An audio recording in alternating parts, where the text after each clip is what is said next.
What up? What up?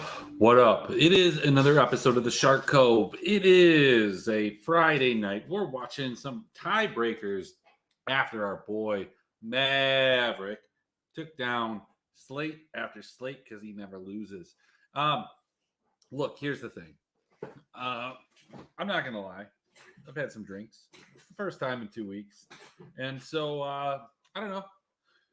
Take this analysis for what it's worth. What it's worth is up to you. But we have a slate tonight, very, very similar to a lot of the slates that we've had over the last couple of nights, where the pricing has been oppressive. And these type of slates can be good, but these all they can be bad because they force you into these different situations that you almost absolutely need to go to. And when those type of situations hit, it kind of sucks. It does. And that didn't happen last night per se. But will it happen tonight? I don't know. There's a couple matchups that we have tonight that I feel pretty strongly about. There's a couple that I don't really know. I think they're pretty equal. Not necessarily exciting, but equal. So, without further ado, as this FlyQuest C9 game rages on, as the NCAA tournament and the goated Miami Hurricanes, holy shit, I can't believe they ended up winning. Uh, you know, as these things continue to play on, let's take a look at what we have for an LPL LCK slate because in terms of 5 game slates, as bad as this is, as bad as they've been, we don't have a lot left.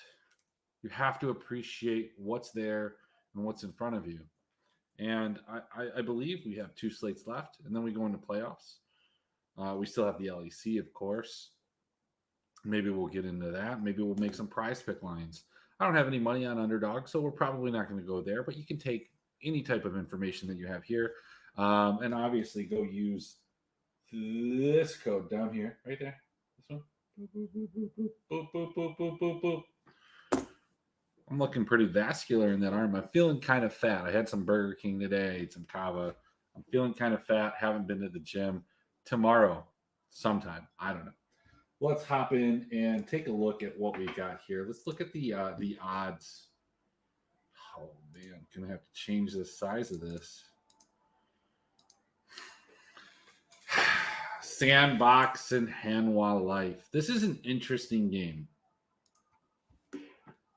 Why is it interesting, you might ask? It's a great question. It's a great question. It's not interesting because I necessarily think that it should be a game that you consider. But given the pricing, you almost have to. Sandbox comes into this game, statistically, probably a little bit inferior to Hanwha, but I think a big part of that does come from their last set of games. The Sandbox team has shown I don't know, at least they've had an identity, right? Like they've had an identity throughout the last 2 years where they're going to just revolve around their ADC. There are going to be some games where closer and other parts of this team are able to step up and be the primary carries, but they play around Envy. And Envy gets kills and wins, and he gets kills and losses. This Hanwha team has shown that they prefer to scale. And when you look at the hands difference on these teams, this Hanwha team should probably be as favored as they are. But this number is just a little bit high, in my opinion. I think that these teams are fairly equal. I don't think that Hanwha has lived up to the hype that we thought they would. Apparently, C9 is going to win this game. That's kind of impressive given different parts of this game state. But when it comes to this, I think Sandbox betting the plus 155 probably is the way that I want to go. Both of these teams are not necessarily that bloody. We're looking at 20 and a half. Let's go ahead and look at where they're at throughout the year. 20 and a half looks like it's it's a number that you probably don't want to mess with too much. I guess the thought process needs to be if Hanwha is going to win, then you want to bet the under on this because Sandbox is not a team that gives up a ton of kills, but they're not a lot of team. They're a team that gets a lot of kills when they lose. Hanwha, on the other side of things, doesn't give up a lot of kills. They don't get a lot of kills. This is not a team that is involved in a lot of games that go over that 20 and a half. I mean, a fair amount of them. They're at 19.8 for the season. So, if you want to, bet Hanwha. I don't think that you're probably going there in DFS, right? Like that's probably not a spot that you need to go to. But in that case, you probably go here. Probably go to the under. You think Hanwha wins? Go ahead and bet the under in the game totals. Let's take a look at the chat here. TS Hammer. Okay, all right, we'll talk about that. Genji ownership high.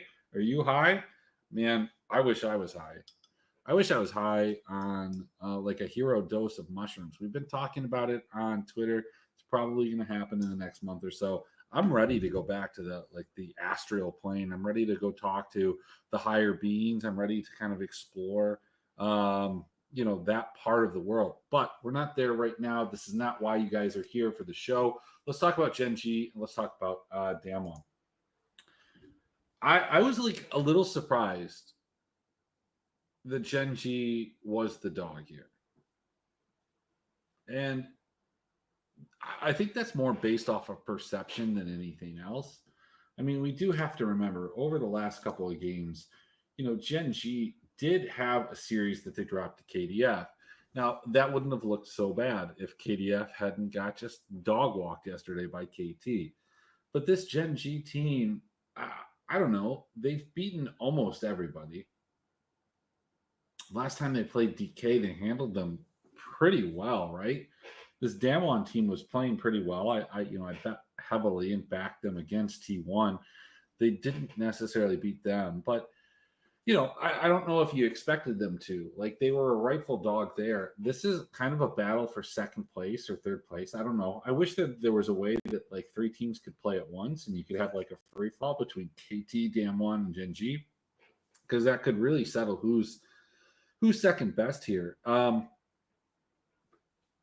guess the problem that I have is the same problem that I've always had with the LCK, is that the majority of these teams don't do a whole lot when it comes to their losses. Now, Genji does. Genji scores a lot in their losses. There's not a lot of them. We're talking about a pretty small sample size here, right? So when we're looking at teams to back, are we going to back Genji? How does Genji feel? Like, is this a team that we're going to go to? I think it kind of is, and that's the concern that I have. When I look at some of these teams and whether or not I want to back them, especially in the last couple of weeks, I want to look at their recent form. There's a couple things that I'm looking at within that recent form.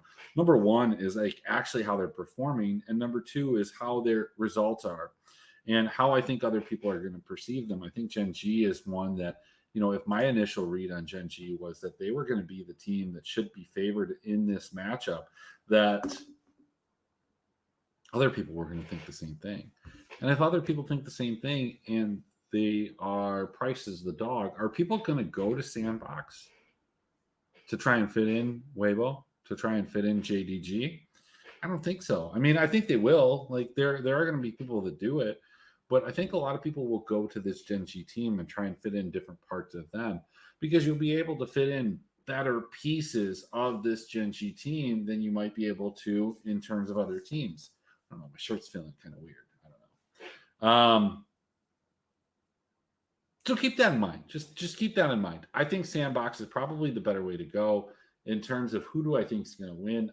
I think Damwon wins this series. But as this conversation goes on between me and you're not saying a whole lot. I don't know. I guess I think Genji can win this series. I knew that going in, but I think it's more likely than maybe I was giving it credit for in the beginning. What do we got for totals on this series? Can ladder this up. 24 and a half. Let's take a look at that. Is that a good spot? It might be. It might be.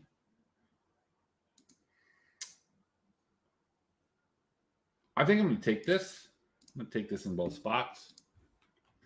I think I'm just going to take in game one. Just going to take in game one. Apparently in map two. Actually, game two. It was going to be game one. Fuck. Holy shit. What a terrible thing that I just did there. Oh, man. All right. So here's the thing. There was a point in my life not too long ago where I was like, hey, you shouldn't like bet and make lineups when you've been drinking because you make some bad decisions, you play some subs. That's one of those situations. But the bottom line is here, I guess I'm still good with it because at the end of the day, I think one of these games are going to go over.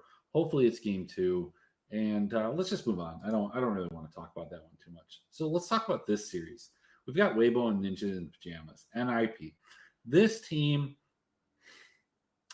came into the split with I don't know, a fair amount of hype behind them, right? Whereas Weibo, on the other hand of things, you thought they'd be good, but did you think that they'd be this good? I don't know. There are some people within the community that probably don't think Weibo is still as good as they are. I think that they're very good. I think this series is very clear cut 2-0. Look, if NIP is able to win this game, in terms of from a DFS standpoint, I think it is a spot that you want to, have some exposure to them. I don't think that they're going to be able to get one of these games. We've seen them really take a step back. And when you look at this roster and you look at the guys on the roster, it's a bunch of guys that don't belong on a S or an A tier team as carries. So like Fodek, Dream, Shadow, Invincible, Joe, all of these guys are probably third or fourth best, maybe fifth best guys on a good team. But when you put them all together, they're probably not so good. On the other hand of things, you've got Weibo, you've got Karsa, you've got Jahu, you've got Light, and all of these guys are primary carries. So this is a game where I'm not necessarily betting this as a single bet, but I wouldn't have a problem if you did. I think Weibo minus 1.5 at minus 190 is an absolute slam. We're looking at over totals here of 35 to get up to 750, 25.5. Let's go take a look at these two teams' totals, see where they end up. Weibo is not really getting there too much. They're getting over that 25.5 pretty frequently. The problem being, in a lot of NIP's wins, they go under the 20. So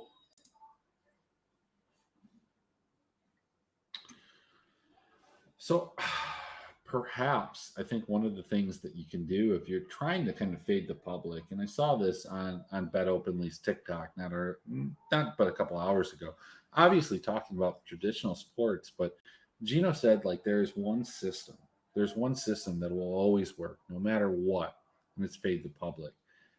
I feel like the public probably wants to go over on this series because that's what I want to do.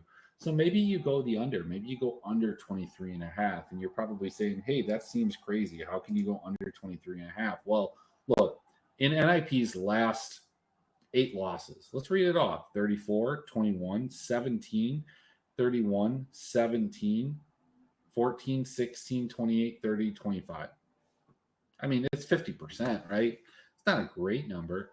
But the team that these guys have lost to, they've lost to OMG, they've lost to FPX, they've lost to LGD. Some of those are a little bit better than maybe we perceived them at during the game, but I don't know. Like I just don't see them taking a game off of Weibo. This is probably something that is going to bite me in the ass, but like I think Weibo minus that 1.5 at minus 190. You go ahead and you put it together with this. JDG and Rare Atom. I don't care what anybody says. I don't care what Gelati says. I don't care what anybody anywhere else says. Rare Atom, this team is fucking garbage. They're bad. The odds say that. The odds say that they're bad. JDG is good.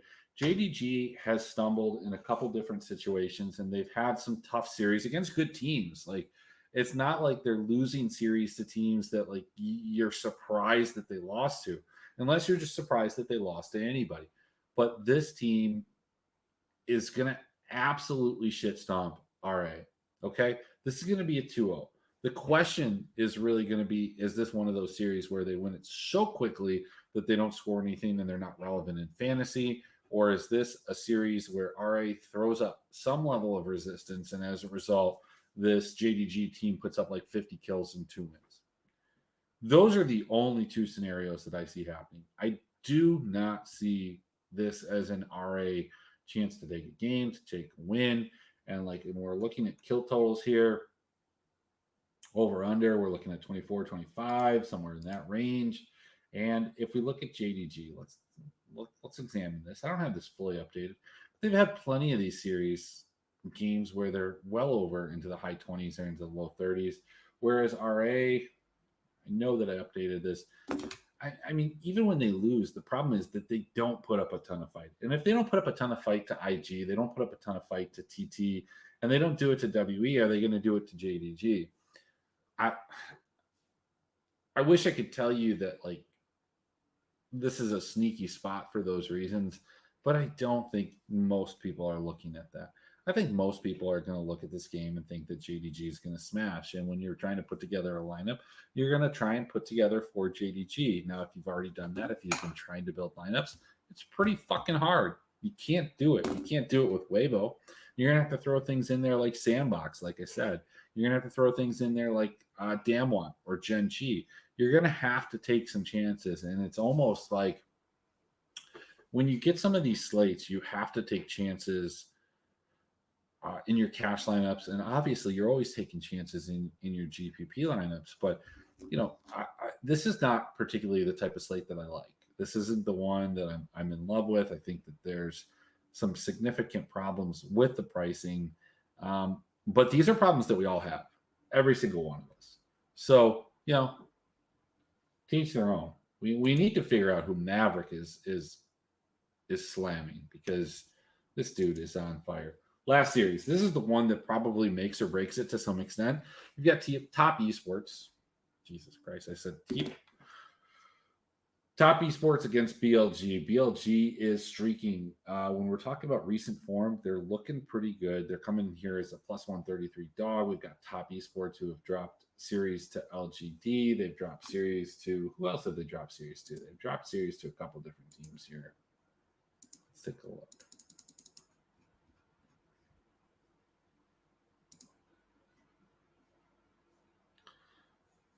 2-1 to TT, 2-0 to LGD. Probably should have been a 2-1. And to LNG. Like, look, this is a tough group of teams. Like, you can't necessarily hold the LNG or the TT losses against them. This BLG team, they're pretty good though. Like, they just beat TT 2-0. They beat RNG 2-1. They beat this NIP team 2-0. I think this series goes 3 games. The problem that you see with BLG is they tend to shade towards the lower end of things. But what about Top Esports? How does Top Esports shade? I don't know off the top of my head. In these losses, we've seen 35, 28, 20, 38. I don't have the most recent ones, but this has been a team that has played and partaken in bloody games in both sides of things. So if I had to guess, I think a lot of people are going to go to Top. Is BLG going to be the most popular dog? Or are they going to be, as some would call them, the chalk dog? Let's take a look. So if we were playing like Weibo with BLG,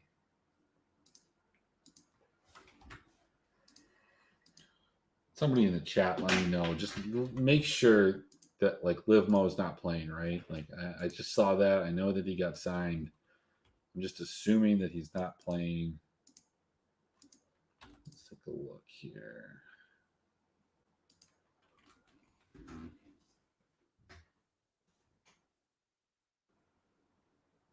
Is that right? Well, let's take a look. So are you telling me that I can't play these two teams? No, I can. Well, fuck.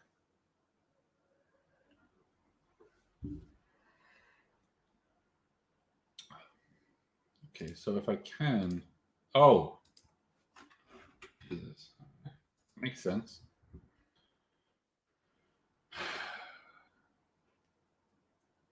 So 3, 4. So you can basically fit. It looks like you can fit whatever you want here because you can go with this. You go with Weibo. You probably want to get rid of the shy, quite possibly, and I like go with like bin. You can do whatever you want with BLG, at least with Weibo. With DK, similarly, JDG, similarly.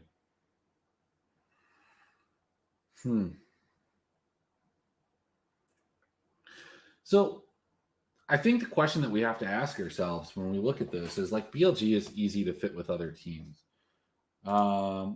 Is Gen G easy to fit with other teams? Can you get an ADC captain? You absolutely can.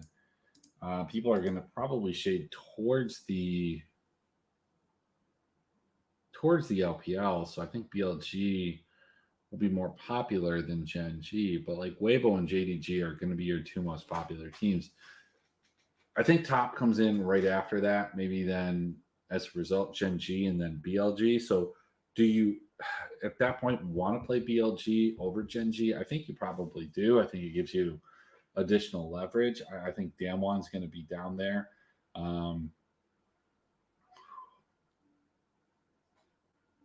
It's a tough slate. It's a tough slate. It really is.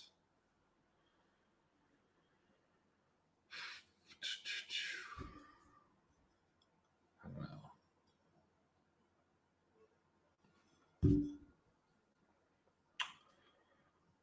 I'm gonna say, like, what's going on with you guys tonight? The chat is completely quiet. I hope you're all subscribed to the channel. Let's go through this. Like, look, I need to get you guys involved. We need a little back and forth. I know Free Royals, you're probably watching. A couple other of you guys are watching. Where's the interaction in the chat? Let's make some picks. Let's do some prize picks, and we'll go back to this while I kind of resonate on it. Let's see. Let's log in.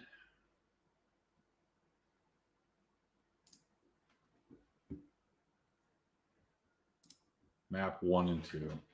There we go. There's a chat. Yeah, holy shit. It's crazy. It's like every other stream that you've probably ever watched. We got a little hey now. Okay. All right. Yeah, we're getting a little action here. Let me ask you guys, anybody in the chat, anybody can throw this in. I will throw in a pick. Let me know if you have somebody that you like that you want to throw in on this prize pick. Let's take a look here. Let's put something together. Let's put together a absolute nuke. So, where do we feel pretty good? Where do we feel amazing? Like, okay, so Strive 4.5. Like that's a big number. Like, I think we're gonna go under on Strive. Feel pretty good there. 9. Ooh. Those are some pretty high numbers.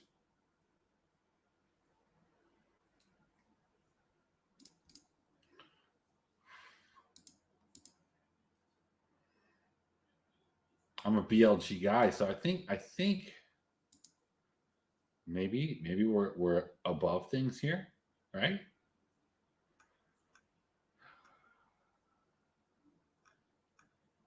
It's tough. Deft under, absolutely. Let's slam that. Slam that. Canna under. Lurking. Any LSB player. Okay. So you think we're gonna go over on any? Let's go over on Envy. Let's cut him out. Let's cut him out. Let's go over on Envy. So if we're gonna go, we need one more. We need one more pick here, guys.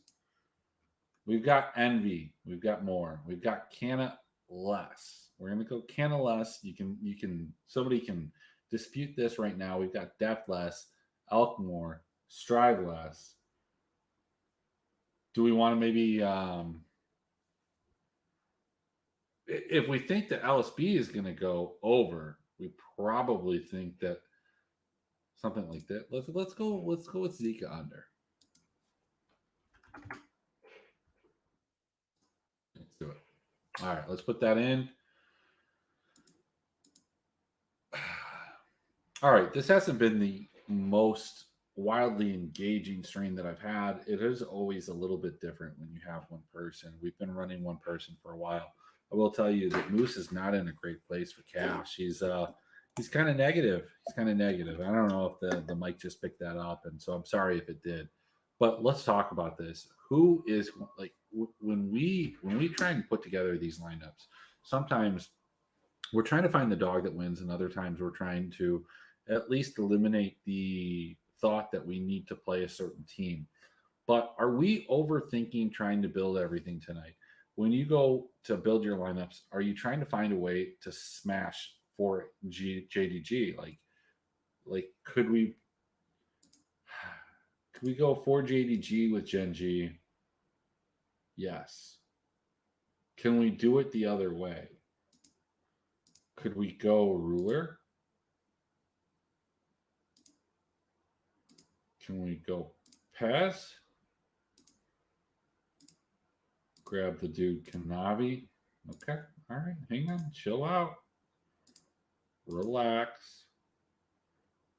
Team slot 4900, Gen G. I don't know if you can go for JDG, but I think there are ways that you could. Okay. Maybe we do this.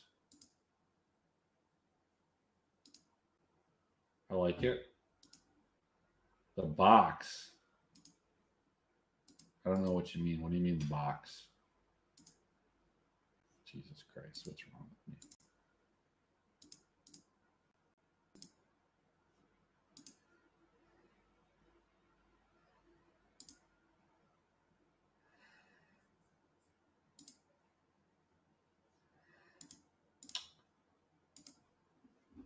Maybe we go grab Kale. I mean, like,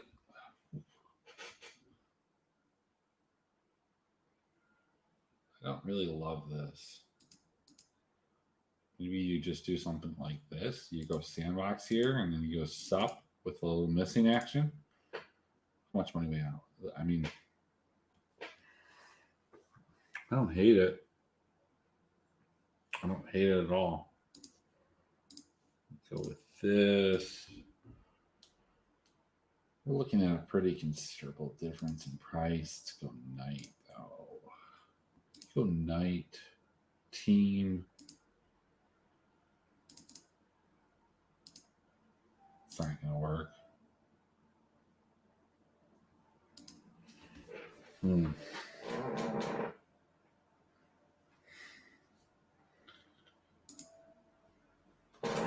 You're going to question if another 4-1-1 wins? Look, I don't think that it's a crazy situation to do that when like the pricing is kind of putting you towards that. But like this is a 5-game slate. I don't think you need to do that in a 5-game slate. It becomes more prevalent in some of those 4-game slates when we kind of get the matchups that we've had thus far. Like when you have, I guess, like 3 or 4 games that are heavily favored or slanted towards one side. That's not the case here. Like, so you have 2 of these games that are relatively close. The top esports and the BLG. You've got the Gen G and DK, and I think those 2 games are going to probably decide the slate. The one that kind of could be the dark horse and come in there is going to be that Sandbox game, right? Like if Sandbox can come in and they can win 2 games in a row over HLE, which I think is very plausible, then they have a chance of allowing you to put a four-man Weibo stack or a 4-man JDG stack, which you're just really not going to have too much with some of these other teams.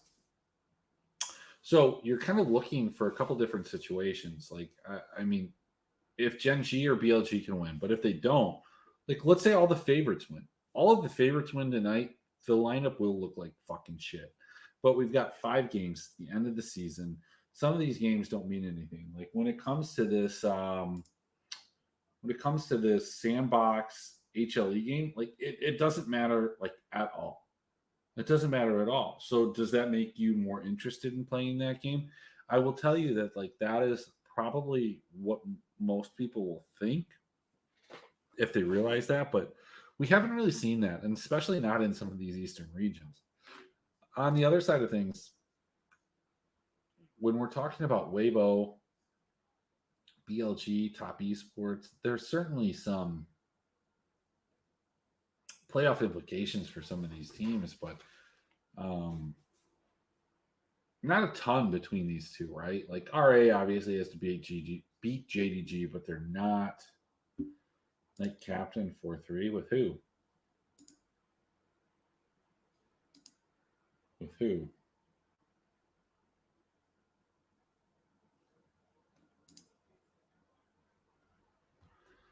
I don't know. It's tough. It's tough. Pick a dog, roll with it. Here's what I'm going to say.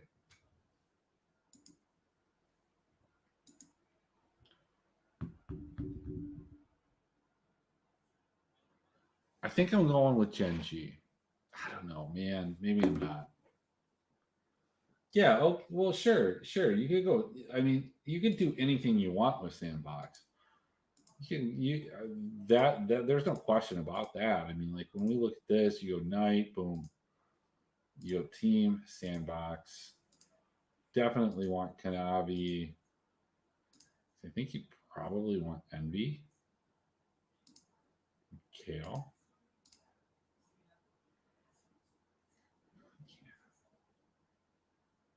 But you can't go Envy if you're going with Knight. So I think that's the lineup that you're talking about. That I mean that would be the lineup that I would go with. But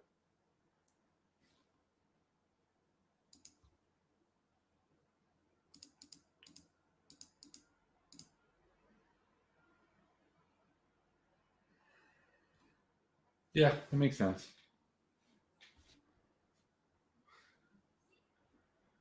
LCK Fiesta confirmed. Call me confirmed.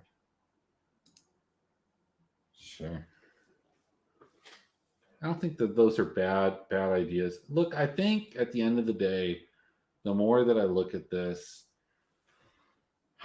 the more that let me look at one last thing here. I know you can't see this on the screen, but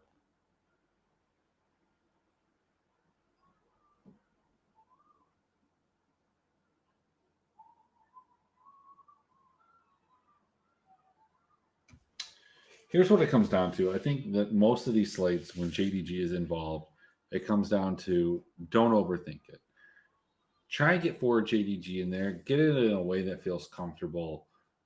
Take a couple chances. I think BLG does at least take a game off the top. Do they take two? That's always the question with BLG, right? Like they win one game, they're going to win the first game. If you have BLG in your lineup, you're going to feel like a fucking genius. But at the end of the day, they're going to lose game two, and they're quite possibly going to lose game three.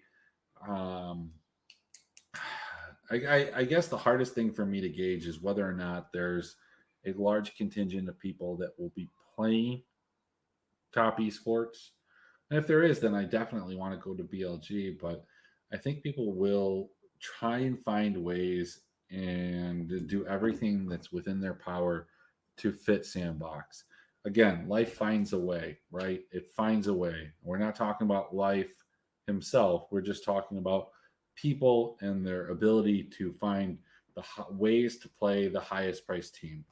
So try and play against that. I mean, I think that we've seen enough situations so far this year across all leagues that you should just be playing dog specifically. At least one of the teams within your lineup should be a dog.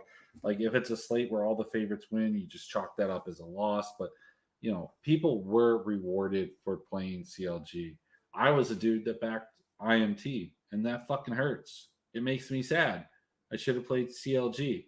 I played CLG and IMT. That would have been a great lineup. I had a contracts captain. Dude was the highest fucking scoring person on the slate, but they didn't let Kenby cook, and that is painful. We'll be back tomorrow. We could get a Jackie Rob Troll series and go absolute. Yeah, I mean, you could. But look, hey, we'll be back tomorrow. Somebody in this chat right now is gonna bink. I can tell you that right now. Hopefully it's me. Hopefully it's you. Hopefully we share it. We got like a 20-person train. I don't know. At the end of the day,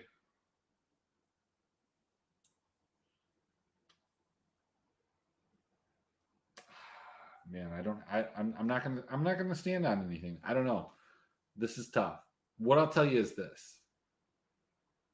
RA is not going to be in the takedown lineup. I'll talk to you guys later.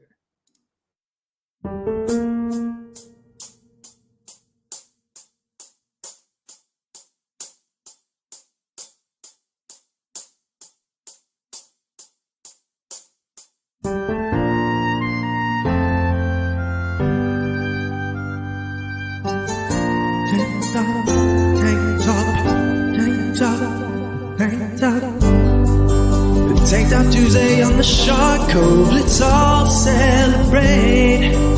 Two dudes in tank tops to talk about a league. Where to shop? These sharks are the best in the game. Did you know that on the show on Tuesday it's a gun show? The arms out for all to see. Take time Tuesday